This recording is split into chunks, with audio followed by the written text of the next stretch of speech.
ओम नमः शिवाय। तो मुझे दिन शिव आ सतींकर विवाहर आ शिव सती विषय स्टोरी कही। आज शिव पार्वती विषय कहबी। तो स्टोरीटा है शिव पार्वती विवाह केवल दुई देवदेवी मिलन नाला। यह हूँ प्रेम भक्ति और समर्पणर सबुठ सुंदर कहानी।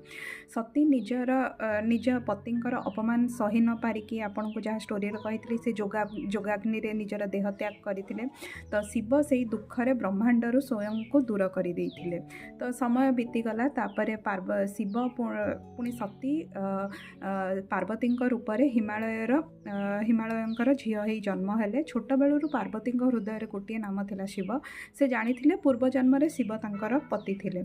सो से शिव को पाइबापी से पार्वती कठोर तपस्या कले। तपस्या एते कठोर थिला जे देव माने मध्य आश्चर्य हो जाइथिले। वर्ष वर्ष शिव पार्वती माँ केवल बातास खाई रही थे। से फल मूल एगुड़ा किछि खाई नथिले। मन हृदय तांकर सबुबेले गोटे नाम थिला, सी हेले शिव। तो शिव शेष प्रसन्न हेले। देवगण ऋषि गंधर्व यक्ष समस्त उपस्थिति रे शिव पार्वती दिव्य विवाह होइथिला।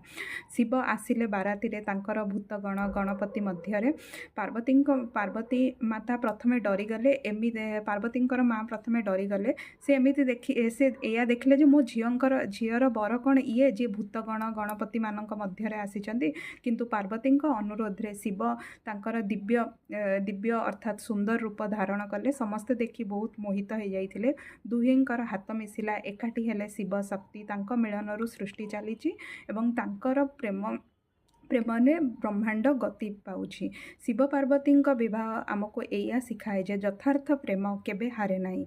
जो प्रेम सत्य से प्रेम विच्छेद मध्य हराई भविष्य रे पुनरेखाटी हुए। तो एया थिला शिव पार्वती स्टोरी। आशा करुछि भलो लागिथिबो।